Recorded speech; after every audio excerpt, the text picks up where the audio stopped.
नमस्कार, बहुत स्वागत है आपका। आप देख रहे हैं जी मध्य प्रदेश छत्तीसगढ़। आपके साथ मैं हूं सोनाली सिंह। विजयपुर उपचुनाव पर जुबानी जंग लगातार जारी है। पूर्व विधायक सीताराम आदिवासी का बड़ा आरोप, मुकेश मल्होत्रा आतंकवादी नहीं है तो क्या है।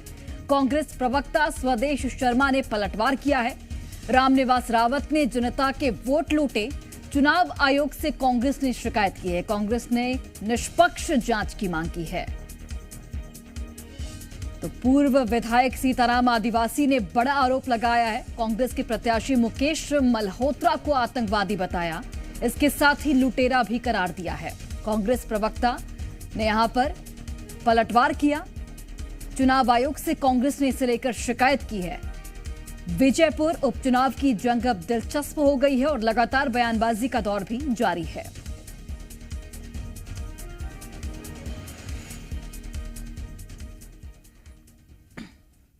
अरे आतंकवादी नहीं है तो कहा बैंक लूटी है, बैंक लूटी मुकेश मल्होत्रा है।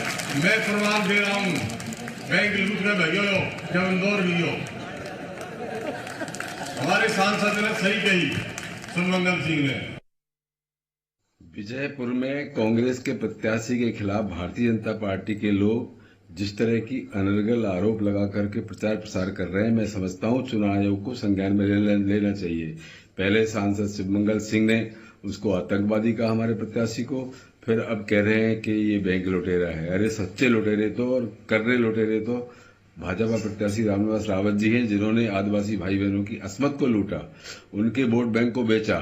कुल मिला के ऐसे लोगों के खिलाफ चुनाव आयोग सख्त कार्रवाई करे। तो देखिए, विजयपुर उपचुनाव पर जुबानी जंग अब तेज होती जा रही है। जैसे जैसे उपचुनाव की तारीख नजदीक आ रही है, नेताओं के बीच जुबानी जंग हमें देखने को मिल रही है। सीताराम आदिवासी ने एक कार्यक्रम के दौरान मुकेश मल्होत्रा, जो कि कांग्रेस की ओर से प्रत्याशी घोषित किए गए हैं, उन पर बड़ा आरोप लगाया गया है। मुकेश मल्होत्रा आतंकवादी नहीं है तो क्या है, ये कहना है सीताराम आदिवासी का, जो कि पूर्व विधायक हैं। इस पर कांग्रेस ने भी पलटवार किया है। कांग्रेस के प्रवक्ता स्वदेश शर्मा ने कहा कि रामनिवास रावत ने जनता के वोट लूटे हैं, खासकर आदिवासियों की अस्मत लूटी है। वोट लूटने का यहां पर आरोप लगाया गया है। कांग्रेस ने यहां पर चुनाव आयोग से भी शिकायत की है और निष्पक्ष जांच की मांग की गई है कांग्रेस की ओर से। तो विजयपुर उपचुनाव को लेकर जुबानी जंग लगातार जारी है। चुनाव आयोग से कांग्रेस ने इसे लेकर शिकायत की है। मुकेश मल्होत्रा, जो कि कांग्रेस के प्रत्याशी हैं विजयपुर सीट से, उन पर कई गंभीर आरोप लगाए गए हैं। उन्हें आतंकवादी बताया गया है, उन्हें लुटेरा करार दिया गया है, ये कहना है कांग्रेस का, और उनकी छवि धूमिल करने की कोशिश यहां पर की जा रही है। कांग्रेस ने इसे लेकर इलेक्शन कमीशन में शिकायत दर्ज कराई है और निष्पक्ष जांच की मांग कांग्रेस के ओर से की जा रही है। तो रामनिवास रावत ने जनता के वोट लूटे हैं, यह कहना है कांग्रेस के प्रवक्ता का। सीताराम आदिवासी, जो कि पूर्व विधायक हैं, उन्होंने कांग्रेस के प्रत्याशी मुकेश मल्होत्रा को आतंकवादी बताया है, लुटेरा करार दिया है, जिस पर कांग्रेस ने आपत्ति जताई है। तो विजयपुर उपचुनाव पर जुबानी जंग जो है वो जारी है और लगातार इस तरीके की जो बयानबाजी है वो सामने भी आ रही है। पूर्व विधायक हैं, यहां पर पूर्व विधायक ने यह बड़ा आरोप लगाया है कांग्रेस के प्रत्याशी पर, और इसे लेकर कांग्रेस के प्रवक्ता स्वदेश शर्मा ने पलटवार किया है। सीताराम आदिवासी एक कार्यक्रम में शामिल हुए थे और इसी कार्यक्रम के दौरान उन्होंने कहा कि मुकेश मल्होत्रा आतंकवादी नहीं है तो क्या है, उसने बैंक लूटा है, लुटेरा करार दिया गया है, जिस पर कांग्रेस ने विरोध किया। पलटवार किया गया कांग्रेस के प्रवक्ता की ओर से और कहा गया कि रामनिवास रावत असली लुटेरे हैं और उन्होंने आदिवासियों के वोट लूटे हैं। इसे लेकर चुनाव आयोग के पास भी कांग्रेस गई है और शिकायत दर्ज कराई गई है और कांग्रेस ने यहां पर निष्पक्ष जांच की भी मांग की है। तो उपचुनाव की तारीख जैसे जैसे नजदीक आ रही है, वैसे वैसे जुबानी जंग तेज होती जा रही है। एक बार आपको फिर से सुनाते हैं क्या कुछ कहा गया है इनकी ओर से। सुमंगल सिंह की तो पटवारी कह रहे हैं कि ये आतंकवादी है। अरे आतंकवादी नहीं है तो कहा बैंक लूटी है, बैंक लूटी मुकेश मल्होत्रा है। मैं प्रमाण दे रहा हूं, बैंक लूट रहे भैया जब इंदौर भी हो। हमारे सांसद ने सही कही। तो सुना आपने किस तरीके से यहां पर सीताराम आदिवासी जो कि पूर्व विधायक हैं, उन्होंने खुले मंच से ये बयान दिया है कि जो कांग्रेस के प्रत्याशी हैं मुकेश मल्होत्रा, वो आतंकवादी हैं, उन्होंने बैंक लूटा है, जिस पर कांग्रेस ने आपत्ति जाहिर की है। कांग्रेस का यह कहना है कि हमारे प्रत्याशी की छवि धूमिल करने की कोशिश की जा रही है। इसे लेकर इलेक्शन कमीशन में कांग्रेस ने शिकायत भी की है। और वहीं कांग्रेस के प्रवक्ता स्वदेश शर्मा ने पलटवार किया है और रामनिवास रावत को असली लुटेरा करार दिया है।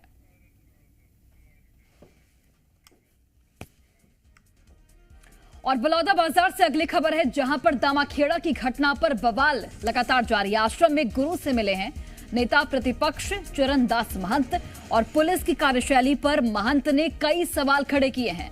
शांति के टापू के अशांत करने की साजिश, यहां पर चरणदास महंत की ओर से ये बात कही गई है। दामाखेड़ा आश्रम में हुई थी पटाखे फोड़ने की घटना और इस मामले में नाबालिग समेत 16 आरोपी को गिरफ्तार कर लिया गया है। इस घटना के बाद से गांव में तनाव का माहौल है और तनाव बढ़ता देख भारी पुलिस बल को यहां पर तैनात किया गया है।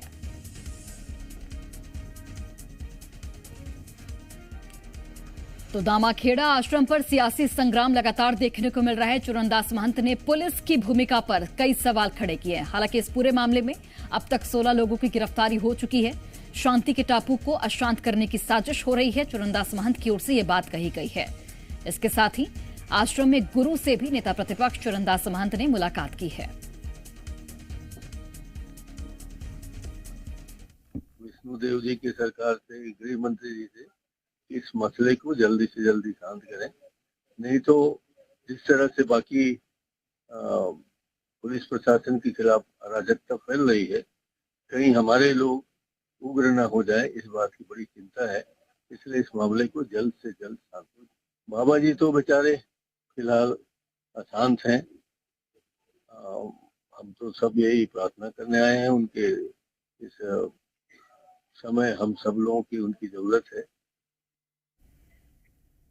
और वहीं डिप्टी सीएम विजय शर्मा को महंत ने नसीहत दी है। वो एक दिवसीय सक्ती जिले के दौरे पर पहुंचे, जहां पर नेता प्रतिपक्ष चरणदास महंत ने कानून व्यवस्था पर सवाल उठाए हैं। उन्होंने कहा कि गृह मंत्री को सक्रिय होना चाहिए, नशे पर लगाम लगाएं, दवाइयां दुकान में गोलियां बिक रही हैं, कठोर सजा होनी चाहिए जिससे अपराध कम होंगे। तो ये कहना है चरणदास महंत का कि जिस ढंग से 4 घटनाएं 5 घटनाएं रोज हो रही हैं, हर जगह हो रही हैं। पिछले बार जब मैं आया था बलरामपुर की घटना हो चुकी है, अब रायपुर के आसपास हो रही है। ये घटना निहायत ही निंदनीय है। गृह विभाग के मंत्री जी को चाहिए कि सक्रिय रहें और तत्काल दोषी को कार्रवाई करें। मैंने पिछले बार भी कहा था कि ये सब जो घटना है उसके पीछे एकमात्र कारण मुझे समझ में आता है, वो जो गोलियां आजकल बाजारों में बिक रही हैं, दवाई दुकानों में बिक रही हैं, पान ठेले में बिक रही हैं, उसको खाने के बाद आदमी उग्र हो रहा है। और चलिए, हमारे साथ भारतीय जनता पार्टी का पक्ष रखने के लिए प्रवक्ता केदार गुप्ता जुड़े हुए हैं और इसके साथ ही कांग्रेस का पक्ष रखने के लिए धनंजय सिंह ठाकुर जुड़े हुए हैं। सबसे पहले केदार गुप्ता जी, आपका रुख मैं करना चाहूंगी, क्योंकि चरणदास महंत ने कई गंभीर आरोप सरकार पर भी लगाए हैं और पुलिस की कार्यशैली पर भी सवाल खड़े किए हैं। डिप्टी सीएम विजय शर्मा को नसीहत दी है कि उन्हें यहां पर सतर्क रहना चाहिए और कानून व्यवस्था पर कई सवाल खड़े किए गए हैं। क्या कहेंगे आप, क्या रिएक्शन आपका? रूप से जो आश्रम में घटना घटित है वो निंदनीय है और कहीं ना कहीं इसके पीछे सूखा नशा जो सभी लोग, चाहे कांग्रेस के नेतागण हो, चाहे भाजपा के हो, चाहे समाज सेवी हो, एक लाइन से यही बात कर रहे हैं और आज से नहीं कर रहे हैं। जब से भूपेश बघेल का शासन था तभी छत्तीसगढ़ में सूखे नशे का कारोबार बढ़ा है, फैला है और लगातार गली मोहल्ले तक पहुंचा है। आज विष्णुदेव साय जी की सरकार ने इसमें लगाम लगाने का काम किया है, अनेक मादक पदार्थों को जब्त किया है, लोगों को जेल में पहुंचाया है और इसमें सख्त कार्रवाई की आवश्यकता है। निश्चित रूप से प्रशासन को मेहनत इसलिए ज्यादा करनी पड़ेगी कि 5 साल तक, पिछले 5 साल तक भूपेश बघेल की कांग्रेस की सरकार ने कभी भी शासन प्रशासन को सख्ती से हिदायत नहीं दी गई। परंतु ऐसा लगता है कि जैसे महादेव सट्टा ऐप में सरकार लिप्त थी पूर्व सरकार, वैसे ही नशीले पदार्थों में भी सरकार के कुछ नुमाइंदे लिप्त रहे होंगे, इसलिए कार्रवाई नहीं होती होगी। आज उसका दंश हम सबको झेलना पड़ रहा है, पर शायद सरकार निश्चित रूप से इस पे काम करेगी और कहीं ना कहीं प्रशासन को तो और सख्त होने की आवश्यकता है और होना पड़ेगा। ठीक है धनंजय सिंह ठाकुर जी, चूंकि बीजेपी का ये कहना है कि भूपेश बघेल की जब सरकार थी तब से ही ये सूखे नशे का जो कारोबार है वो फल फूल रहा था और ऐसे में उसी का जो दंश है वो अभी झेल रहे हैं। देखिए, भारतीय जनता पार्टी की सरकार एक निकम्मी और लाचार सरकार है, असहाय सरकार है। ना तो यहाँ पे नशा के कारोबार को रोक पा रही है, ना अवैध शराब को रोक पा रही है, ना जो अवैध जो लोग हथियार लेके घूम रहे हैं जहाँ हमला कर रहे हैं इसको रोक पा रही है। ये पूरी तरीके से लाचार सरकार है और इसे गृह मंत्री पूरी तरीके से नाकाम गृह मंत्री हैं। ये पूर्ववर्ती सरकार पर आरोप लगाकर विजय शर्मा की नाकामी और विष्णु साय जी की नाकामी में पर्दा नहीं कर सकते। यहाँ पे आप देखेंगे लगातार लोगों को बॉयलर मुर्गे की तरह काटा जा रहा है। दिवाली के दिन में 6 मर्डर राजधानी में हो जाता है। हाँ, संत आश्रम है दामाखेड़ा में, प्रकाश मुनि नाम साहब का, जहाँ सद्भावना का संदेश दिया जाता है, वहाँ 50 से 60 लोग हथियार लेकर घुस जाते हैं, हमला करते हैं। आखिर कौन लोग हैं? ये भारतीय जनता पार्टी से जुड़े हुए लोग हैं जो किसी भी धर्म का सम्मान नहीं करते, किसी भी के सद्भाव का सम्मान नहीं करते, किसी का सम्मान नहीं करते हैं। पूरी तरीका से ये हिंसा करने में उतारू है। पूरी तरीका से भारतीय जनता पार्टी की सरकार की नाकामी है। और मैं पूरा दावा करता हूँ कि हमला करने वाले लोग कहीं ना कहीं भारतीय जनता पार्टी से जुड़े हुए लोग हैं।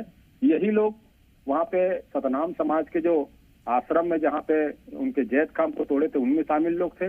यहाँ भी लोग शामिल है। मंदिर में मामले की घटना होती है, वहाँ भी जो लोग शामिल थे पूरे भारतीय जनता पार्टी के लोग शामिल थे। और ये प्रदेश की सरकार पूरी तरीके से असहाय है। अपराधियों को संरक्षण सरकार के लोग देते हैं। नशाखोरों का संबंध भारतीय जनता पार्टी नेताओं के साथ में है। देखिए ना, गुजरात में लगातार ड्रग्स उतरते जा रहे हैं। प्रधानमंत्री का गृह राज्य है गुजरात, तो समझ में आता है लगातार मध्य प्रदेश में गांजा मिल रहा है, छत्तीसगढ़ में गांजा पकड़ा रहा है, जांजगीर चांपा में अवैध और नशीली जहरीली शराब से लोगों की मौत हो जा रही है। ये सरकार पूरी तरीके से नाकाम और लाचार है, किसी की रक्षा नहीं कर पा रही है। केदार गुप्ता जी, ये सवाल खड़ा हो रहा है कि चूंकि अपराध का जो ग्राफ है वो लगातार बढ़ता जा रहा है और इसे आप भी मानेंगे क्योंकि पिछले 6 दिनों में ही राजधानी रायपुर में चाकूबाजी की घटनाएं, हत्या की घटनाएं थमने का नाम नहीं ले रही हैं। तो ऐसे में कानून व्यवस्था चरमरा गई है, ये मानना होगा बीजेपी को। कानून व्यवस्था चरमराई नहीं है, घटनाएं घटी है, इसमें कोई दो मत नहीं है, परंतु लगातार घटनाओं पे कमी आ रही है। आप ग्राफ देखेंगे तो एवरेज अपराध कम हुए हैं और अपराधों को फिर से कड़ाई से रोका जा रहा है। परंतु जो सूखे नशे का कारोबार है, मैं फिर से कहूंगा, ये अतिशयोक्ति नहीं है। ये कुछ भी चीजें खाकर और सूखे नशे का सेवन करके लोग अपराधी बन रहे हैं और ये छोटा नशा बड़ी घटनाओं को अंजाम दे रहा है। ये नशा ऐसा लगता है कि एक गोली है, परंतु ये बड़ी घटनाओं को अंजाम दे रहा है। चलिए बिल्कुल, और देखना होगा क्या कुछ कार्रवाई, चूंकि आप कह रहे हैं कि कानून व्यवस्था चरमराई नहीं है, तो ऐसे में पुलिस क्या कुछ कार्रवाई करती है वो भी देखना बेहद महत्वपूर्ण होगा। और चलिए बड़ी खबर आपको सीधी से बता रहे हैं, जहां पर ठेले पर महिला का प्रसव हुआ। गर्भवती महिला को एम्बुलेंस नहीं मिली है। ठेले पर महिला ने बच्चे को जन्म दिया। जन्म लेते ही नवजात ने दम तोड़ दिया है। महिला के परिजन इंतजार करते रहे। जिला अस्पताल की ये बड़ी लापरवाही सामने आई है। जिला मुख्यालय में एम्बुलेंस नहीं मिली। कोतवाली क्षेत्र के कोटहा का ये पूरा मामला है। तो स्वास्थ्य विभाग के फेलुअर की तस्वीरें आप देखिए। दावे तमाम किए जाते हैं लेकिन सिस्टम पर सवाल उठता है, क्योंकि महिला का प्रसव करने के लिए एम्बुलेंस नहीं मिली, जिसकी वजह से नवजात की मौत हो गई।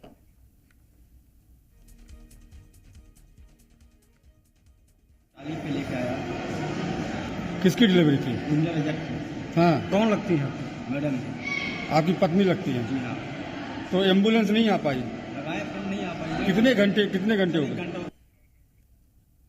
और चलिए अधिक जानकारी के साथ हमारे सहयोगी आदर्श लाइव जुड़ गए हैं। आदर्श, दावे तमाम किए जाते हैं स्वास्थ्य व्यवस्थाओं को लेकर, लेकिन एम्बुलेंस की सुविधा नहीं मिली, जिसकी वजह से यहां पर एक नवजात की मौत हो गई है। जिम्मेदारी कौन लेगा? एक बड़ी लापरवाही जिला अस्पताल की ओर से।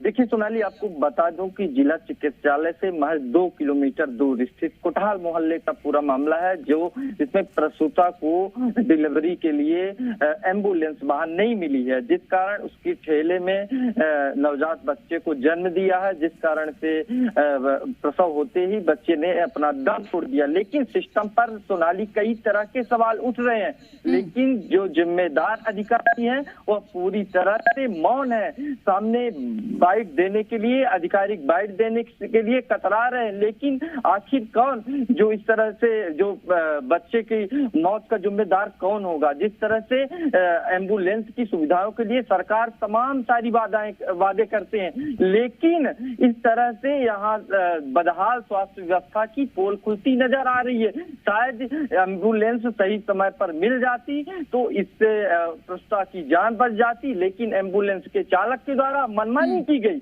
अगर मनमानी नहीं होती तो उसे सकुशल इलाज मिल पाता, वह शायद जिंदा होता। अपने जिला चिकित्सालय की बिल्कुल, और ऐसे में चाहिए कि अस्पताल प्रबंधन दोषियों पर सख्त कार्रवाई करे। बहुत धन्यवाद आदर्श आपका तमाम जानकारी हम तक पहुंचाने के लिए। और चलिए इसी के साथ फिलहाल इस बुलेटिन में बस इतना ही। आप देखते रहिए जी मध्य प्रदेश छत्तीसगढ़।